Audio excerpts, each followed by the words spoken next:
تو میرے پیارے آقا صلی اللہ تعالی علیہ وسلم کے پیارے دیوانوں، جب بھی کوئی مصیبت پہنچ جائے، کوئی بھی مصیبت، مال چوری ہو گیا، انا للہ و انا الیہ راجعون،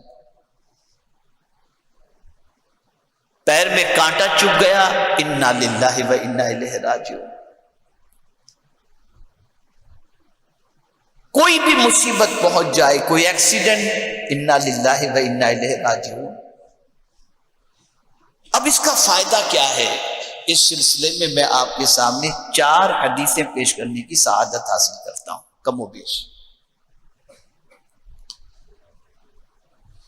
حضرت ام سلمہ ام المؤمنین، حضرت ام سلمہ رضی اللہ تعالی عنہ فرماتی ہیں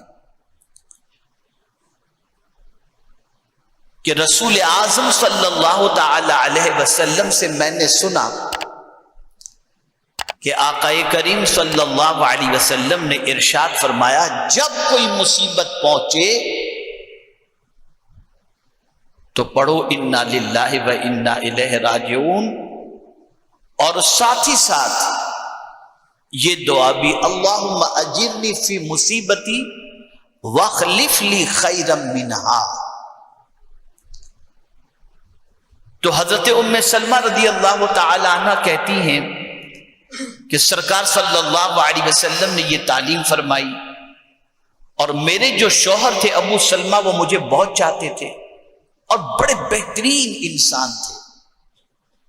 اب جب ان کا انتقال ہوا تو میں نے انا للہ و انا الیہ راجعون پڑھا، اور اس کے بعد یہ دعا پڑھی، اللہم اجرنی فی مصیبتی واخلف لی خیرا منہا، اے اللہ میری مصیبت پر مجھے اجر عطا فرما، اور جو میری چیز ضائع ہو گئی، چلی گئی، اس سے بہتر مجھے عطا فرما۔ تو ام سلمہ کہتی ہے میں نے یہ پڑھ تو لیا، پھر میرے ذہن میں یہ خیال آیا کہ میرے شوہر ابو سلمہ تو مجھے بہت چاہتے تھے، بہت اچھے انسان تھے، ان جیسا اچھا انسان کون ہو سکتا ہے؟ سرکار صلی اللہ علیہ وسلم کے اولین حضور پر قربان ہونے والوں میں وہ تھے۔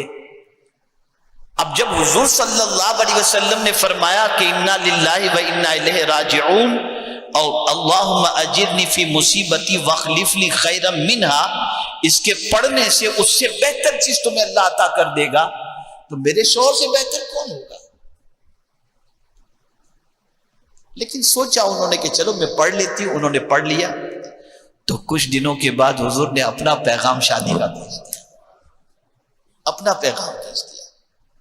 تب انہوں نے کہا کہ رسول اعظم صلی اللہ علیہ وسلم نے فرمایا تھا وہ حق ہے، مجھے ابو سلمہ سے بہتر مصطفیٰ جان رحمت مل گئے، اور ان سے بہتر دوسرا کوئی کون ہو سکتا ہے؟ ہمیں مصیبت میں ماتم کرنے کی اجازت نہیں ہے، شور شرابے کی اجازت نہیں ہے، چلانے کی اجازت نہیں ہے، گریبان پھاڑنے کی اجازت نہیں ہے، بلکہ ہمیں جو تعلیم دی گئی اس تعلیم پر عمل کرنے کی ضرورت ہے۔ اگر کوئی شخص اس تعلیم پر عمل کرتا ہے تو جیسا حضور نے فرمایا ویسا ہی اس کا نتیجہ سامنے آ کر کے رہے۔ اب مصیبت آئی تھی 2 سال پہلے، دوستوں کے ساتھ بیٹھے ہیں، اور پھر اس مصیبت کا ذکر چھڑ گیا، یار وہ کیسا ایکسیڈنٹ ہوا تھا نا، اللہ نے کیسا بچا لیا۔ اب وہ حادثے کو یاد کر کے اس وقت اگر کسی نے پڑھ لیا انا للہ و انا الیہ راجعون، تو فرمایا گیا، آقا کریم صلی اللہ علیہ وسلم ارشاد فرماتے ہیں اس کو اللہ تعالیٰ اجر و ثواب سے مالا مال فرما دے گا۔ صرف مصیبت یاد آ کر آئے اس وقت بھی اگر کوئی انا للہ و انا الیہ راجعون پڑھ لے تو اللہ تعالیٰ اسے ثواب سے مالا مال فرما دیتا ہے۔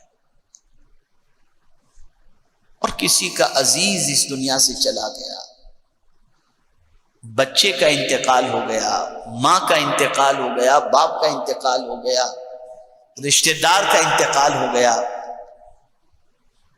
تو عام طور پر آج ہمارے معاشرے میں یہ چیز رائج ہو چکی ہے بہت سارے علاقوں میں کہ بعض رلانے والے اور رونے والے بلائے جاتے ہیں اور ایسے جملے کہے جاتے ہیں جس سے خود بخود آنکھ سے آنسو نکلیں اور آدمی رونا دھونا، اب کیا ہوگا، یہ چلا گیا، اس کے بغیر کیسے جئیں گے، اور نہ جانے کیا کیا کہا جاتا ہے.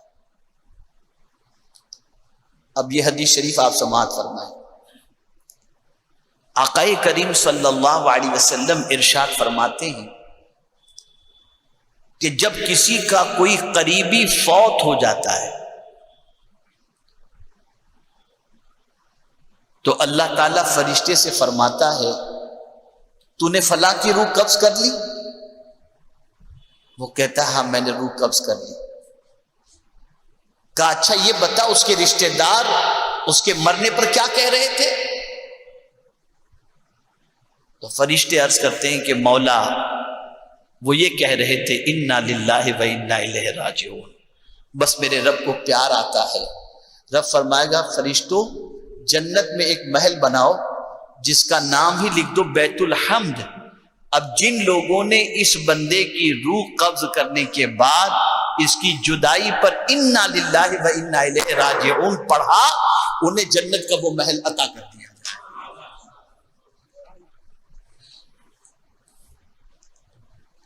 اتنے خرافات ہمارے معاشرے میں آ چکے کہ نہ خوشی میں خدا یاد رہا نہ غم میں خدا یاد رہا.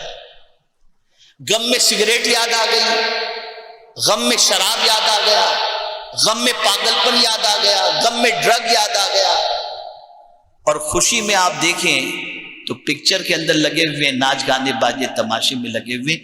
اسلام میں خوشی اور غم دونوں کے اندر اللہ کو یاد کرنے کا حکم عطا فرمایا.